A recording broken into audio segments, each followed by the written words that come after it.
potential, right, in the heart that causes your heart to beat. Yes. It's like a, you know, zaps you. Okay. You understand. All right. What's potassium's job? Yeah. So nerve impulses. Yes. Action potentials, especially in the heart. Okay, so if it's, then it makes your muscles contract too. All your muscles. Yep. Controls your heartbeat. Yes. Okay. All right. So give me some causes of hypokalemia. Now, potassium does not act the same way as sodium does because we're not made up of potassium water, right? We're made up of salt water. So remember, potassium is mostly lives where? Intracellularly, right? In the cells. Yeah. It likes to be at home. It's a home body. Okay. All right. So give me some causes of hypokalemia. Vomiting, because what's your predominant electrolyte in the stomach? Potassium. Okay. So if you're vomiting a lot, you're getting rid of your potassium. Okay. Please remember too, I don't know if I covered this on the video. Did I cover the insulin and potassium go on a seesaw too? Yes. Did y'all understand it? Well, because y'all said I think so, so you probably didn't. Okay. Okay, so if they have high salt or sugar, we would give them hypotonic. If they have low, we give them hypo. Yes. Yeah. Oh, she's like, got it. Okay. So let's say like this is one of your cells, right? Like we'll go back to this guy because y'all are familiar with this guy. Haven't I drawn this for you like 100 times? Yes. I kind of jacked it up. So. All right. So here are your cells. Yes. Yes. Okay. What's a predominant electrolyte intracellularly? Okay. Yeah, he liked to be at home. Okay. But promise your cells have to be closed, right? We can't leave them open. That would be terrible. Yeah. Right. What opens the door to the cell? Insulin. Insulin. Yeah. Why does insulin open the door to the cell? Like to come in. For what to come inside? Glucose. Glucose. It opens the door so that glucose can enter the cell, right? Right. Yes. But anytime you open the door, remember potassium's a homebody, and there is potassium in your blood too. Y'all know that, right? I mean, obviously. Yes. Yeah, okay. So as soon as insulin opens the door, that potassium, like whoosh, it's going to go home. As soon as the door to their home is open, it will always want to go home. Okay. Okay. All right. So that's how insulin and potassium go on a seesaw. Okay. So picture this. If my insulin level is high, then my blood, because when you draw potassium levels, that's in your blood, right? So as soon as insulin opens all these doors, all these cells, who's going in them? Potassium. So it'll rush into the cell, which leaves very little in the blood. That's how they go on a seesaw. Do you understand that? Yes. Do you understand that? Yeah. If you don't, you need to say, I don't understand it. Yeah. I think so. I get it. Thank you. Okay. All right. So these will go into, we got this. Yes. Yes. Okay. So like in the case where you have type 1 diabetes and they have no insulin, then what's going on in these cells? It's not open. All the doors are closed. So the potassium has to stay in the blood because it can't get in there. You see what I mean? Yes. Okay. All right. So increased insulin would cause hypokalemia. Yeah. Because all of the potassium went where? Where'd he go? He has gone home. Yes. Right. Increase insulin. Okay. You got me. All right. Why would diuretics cause hypokalemia? Because your kidneys are. You're overriding your kidneys, right? So diuretics are going to force your kidneys to get rid of things they normally wouldn't get rid of. And we got those 3 electrolytes, right? That are in that the kidneys. Okay. You got this. Okay. DKA. Now I can't go into huge detail with this because we'll do this in diabetes, but do you know what DKA is? Diabetic. Diabetic ketoacidosis. And do y'all know what it is? Something about Excuse me. I don't know exactly what it is. What's low? Your Okay. It's like, they say No, if you y'all. have acidosis, then you're sitting on your ass. Oh no, what that's something different. That's saying anytime a patient has diarrhea, so something is coming out your ass, anything if it's coming out your ass, you're in acidosis. Yeah. It's like if a patient has severe diarrhea, they'll be in metabolic acidosis. But what does this have to do with your butt? But I was thinking acidosis, like I was thinking. Oh, I see. Could it be the chloride is high in your kidneys? No, what is DKA though? Diabetic. It's type 1 diabetes. Like when you can't produce any insulin. Oh, that's terrible.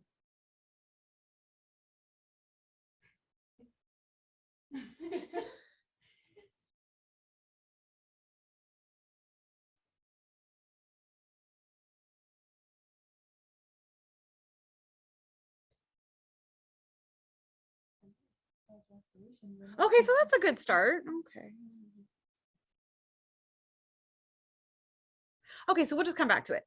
Okay, DKA. Oh, actually, homework sheet. I have an entire hour video on DKA because that is totally out of the scope of today's class. But if you're really interested in it, which you're gonna have to know it eventually anyway. Okay. You can go watch that video. Okay. Which we'll cover another time. All right, NG suction. So this is like when you put in an NG tube and you're sucking out whatever's in their stomach, an NG tube to suction. Right. Why would that cause hypokalemia? Potassium in the stomach. Yeah, because potassium is a predominant electrolyte in the Gut. stomach. So if it's suctioning out all of that potassium, you're going to get hypokalemia. Yeah. Signs and symptoms of hypokalemia. Which keyword?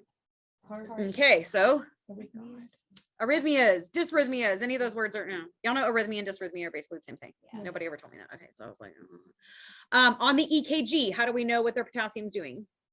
T-wave. T wave. So the T wave tells us what the potassium's doing. So if it's hypokalemia, then you're going to have a inverted T wave. Got it? Yes. Okay. So if potassium makes action potentials, right, and it makes your heart beat, and you don't have any potassium, then cardiac arrest. Oh, Yeah. Yes, your heart can just stop. Okay. And then you got to think if potassium's job is to make action potentials all over your body, right?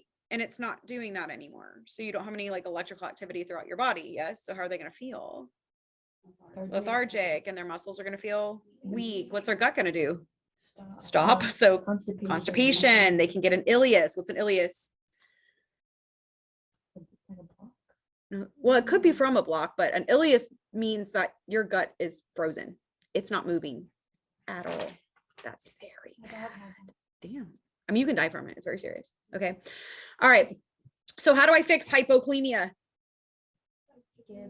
Give them potassium. Okay. So if it's mild decrease, like let's say their potassium is 3.3, and you'll know like any change in potassium is like a big deal though, right? But let's just say it's like 3.3 or 3.4. What route would you give it? That's mild, right? So we can just get a PO. They can get a PO potassium supplement every day, right? What if it is 2.8? Yeah, we can give it IV. Now, potassium IV hurts like all holy hell, and you have to be very careful. You have to give it very slowly or else what? Yo, what is your keyword for potassium? Heart. Okay, so if you're giving a shit ton of action potential, your heart's going to... Your heart will explode. You can actually end up getting cardiac arrest too, because it's going to go so fast, it's just going to stop going. Do you understand what I'm saying? So when you give IV potassium, that's very dangerous. Okay. You have to give it super, super, super slow. Can you give it IV push? No. That is called death. That is how they kill prisoners. Do we understand? Okay. Oh, this is a very big deal. And I wrote this all down for you, y'all know, but if you want to write it down, that's fine. Remember how I told you that if it's more than D10 or above, that you need to give it their essential line. Well, slowly, that's fine too, but their essential line, right? For potassium, there's a rule as well. You cannot give more than 10 MEQs per hour, because you know potassium comes dosed in MEQs, milliequivalents. Okay. But most of the IV bags come with 40 milliequivalents. So you need to calculate your hourly rate and make sure that they're not like going to kill a patient today because they're getting too much too quickly. So for instance, like the normal bag may come with 1,000 mLs. That's like a liter bolus, right? I mean, you can't bolus potassium, so that's not what I meant. The bags usually come as a 1 liter. Y'all know that. So let's say I go to the Omnicell and I grab this 1,000 ml bag. That's a standard IV bag. So it's 1,000 mLs of normal saline plus 40 MEQs of K. That's pretty normal. Okay.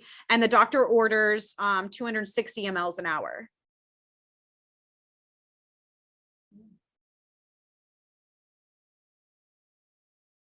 Are y'all just going to sit here and stare at me, or what are we?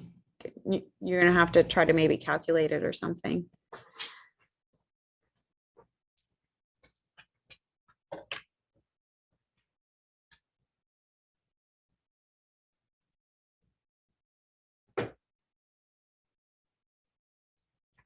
Sure. So you have 1,000 mLs, normal saline.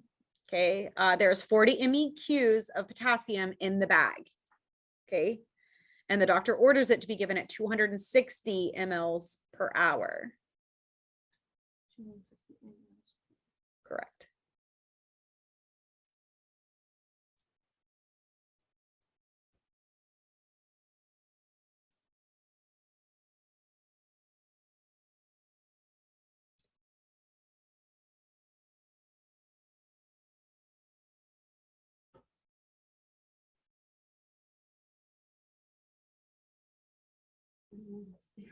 if that's safe or not safe.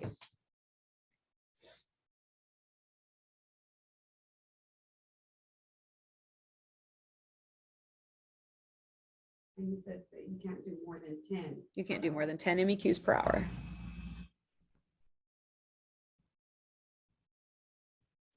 It's like it's borderline. So it's not safe. But it's over still, right? Yeah. So you would call the physician and say, It's not we're safe. not going to kill a man today. Right. Do you understand how to practically apply this? Yes. Okay. All right. And that's something you always have to check because the doctors may not do that. Okay. And it is never, ever, ever your job to add potassium to a bag. That's very dangerous and that should never be given to you. It should come up mixed already. Okay. All right. Where was I? Oh, IV, no more than 10 MEQs. Oh, okay. Oh no, I already said that. All right. So, do we understand hypokalemia? Yes. All right. Hyperkalemia. What would cause hyperkalemia? You have too much potassium. How? That's what it is, but what causes? Well, like you ate too much of it. Well, you did a banana diet for 10 days. I mean, it's a possibility. You have type 1. Yes. Okay, so is it like they're getting too much insulin that keeps opening the balloon? No, that would be hypo. Right. Okay, so they're not getting anything. Because remember, they go on a seesaw, right? So if they were just being diagnosed with type 1 and they had no insulin, right, they may at least start with hyperkalemia. But the treatment for DKA, we put them on massive loads of insulin as soon as they come in IV, right? So that patient's going to end up getting hypokalemic, right? But when they first go in before they've gotten any treatment, yeah, if there's no insulin, then absolutely. So yeah, we could say that for sure. Yeah. Yes. Cool. Okay. What organ is responsible for getting rid of CHF. potassium? The reason why CHF doesn't cause hyperkalemia is because it's not going to mess with their potassium in any kind Oh, of no, way. it's kidney failure, right? Kidney failure. Kidney failure, because what is kidney's job is to get rid of potassium. And if that has failed, Yeah. it is not getting rid of potassium. Yes. Yes. Okay. And then y'all know there's a thing called potassium sparing diuretics, right? Because most diuretics make you waste potassium, like you get rid of all your potassium, but there are some that make you not do that. Okay. And they're called potassium sparing diuretics. And the name, the most common one that you'll see is called spironolactone, right? Potassium. I don't know how to spell it. Okay. Okay. Yeah, whatever. Anyhow, spironolactone is potassium sparing diuretic. Okay, which we'll talk about that another time. That's kind of out of the scope of here. But potassium sparing diuretics, ACE inhibitors will also cause hyperkalemia. Do you know what ACE inhibitors end in? What's their ending? ACE inhibitor drugs end in pril. Have you ever heard of like lisinopril or yeah? Okay. Okay. Why would ACE inhibitors cause hyperkalemia? What is ACE? Angiotensin what?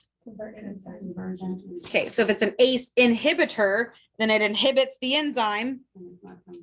It's not converting to angiotensin 2. And we had 2 cascades for angiotensin 2, right?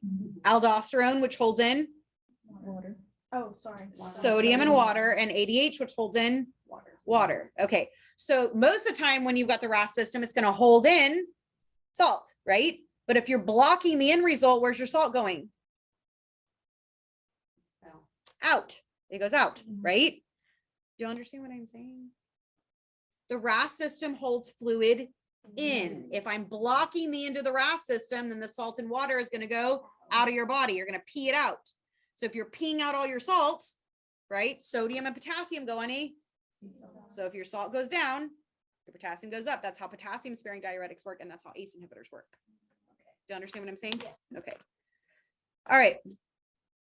Where were we? Renal failure. I did all these. Okay. So signs and symptoms of hyperkalemia. What's your keyword for potassium? Heart. So dysrhythmias, arrhythmias. What's going to happen to your T wave? It's going to peak. They can go into full out cardiac arrest, right? 'Cause you're like, yes. Yes. Okay. And they're going to have nausea, vomiting, because your body's trying to get rid of that potassium that normally lives in the stomach. And we know that potassium makes action potentials, right? So all over your body, you're going to have cramps and twitches and spasms. Yes. Yes. Paresthesias, which mean tingling, Yes. right? And anxiety because everything's firing off like really fast. And you're like, yeah, I've done it. You understand? Yes. How do we fix it?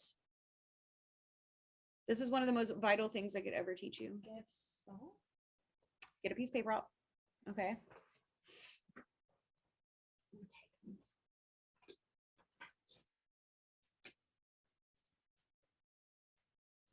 All right, blank piece of paper. Here we go. All right, I want you to give me your potassium sea salts and where they're located. You have one in the kidneys. All right, what potassium goes with what? Sodium. Sodium. Okay, there's one in the heart where potassium goes with Calcium. calcium. And then there's one by the cells that we just talked about, and that is, By the cell. yeah, opens the door. Oh, insulin. Insulin. Okay. So when you're looking at antidotes for hyperkalemia, because hyperkalemia extremely dangerous, dysrhythmias, cardiac arrest. Oh my God. Yeah. What's the first thing you do when you think your patient has a potassium problem?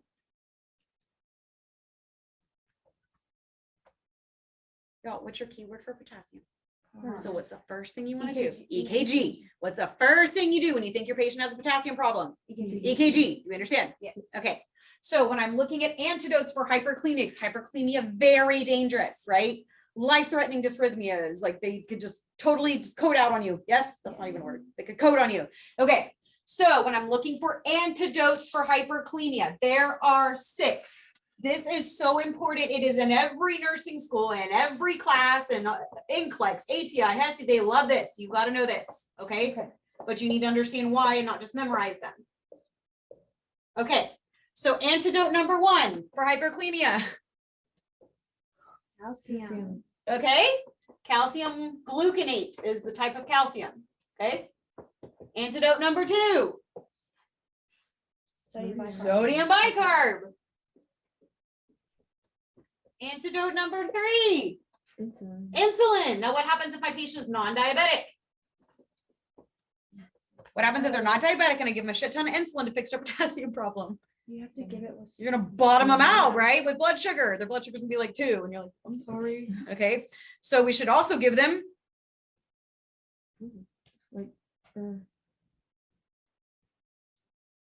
sugar so that they don't get hypoglycemia. What's the highest form of sugar you can give somebody? 50. Yeah.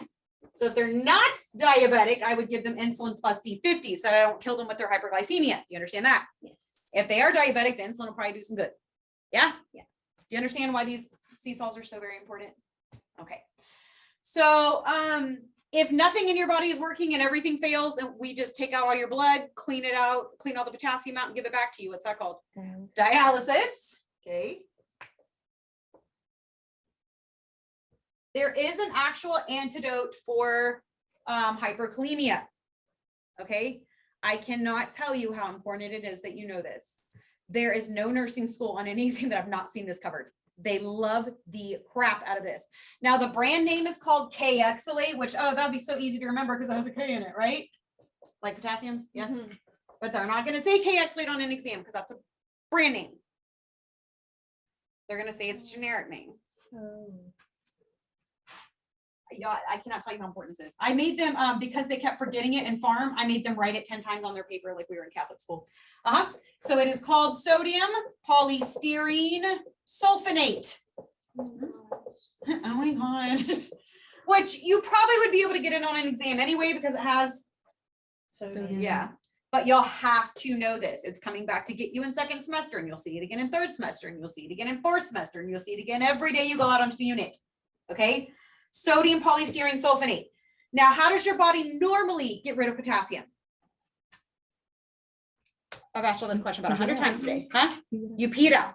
When that is broken for whatever reason, obviously it's not working because you have high potassium. Okay, your body's got to get rid of it another way. How would your body get rid of it if your pee won't get rid of it? Your poop, right? Your poop. What does sodium polystyrene sulfonate make you do? Shiat, yes, lots of times. How do I know it's working? If you're pooping. They're pooping 3 to 4 times a day. I want them to poop out all of their potassium. You understand? Okay.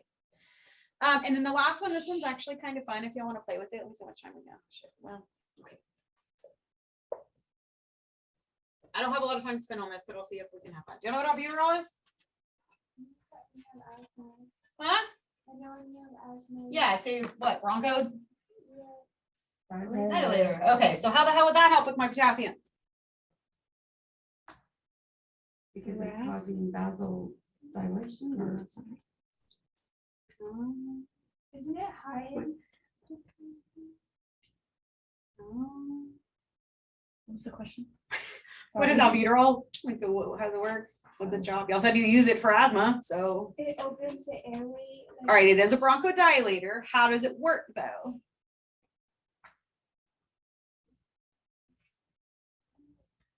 And what kind of response of your body do you bronchodilate? Anna.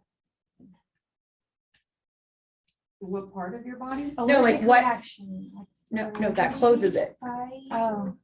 Yes. Oh. Doesn't your fight or flight response make you bronchodilate? When you give albuterol, it is a fight or flight response. That's what in the medicine is, a fight or flight response.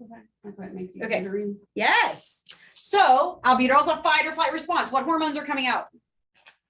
Y'all better be careful. What hormones come out? Yes, epinephrine and norepinephrine, right? Mhm. Okay, what happens to your blood sugar in a fight or flight response? Goes up. It goes up. As soon as your blood sugar goes up, how does your body respond? What does it produce? HP. Sorry. What? When. Oh, I thought you used glucose for energy. So that's why Oh, I said thought you said HP. HP. Oh no. Like Hewlett Packard or something? I was like, HP. oh, I see what you're saying. Okay, so hold on. So let's just make sure that all right. Your fight or flight response, albuterol is a fight or flight response, right? So you produce epinephrine, right? Epinephrine makes your blood sugar go up. As soon as your blood sugar goes up, how does your body counteract your high blood sugar? Insulin? Thank you. So your body is going to increase its insulin, right? This is natural. This is how your body works. Yes. Yes. Okay. So in a massive fight or flight response, your blood sugar is going up, then your insulin goes up, which means your potassium's gonna come down. Okay. You understand that?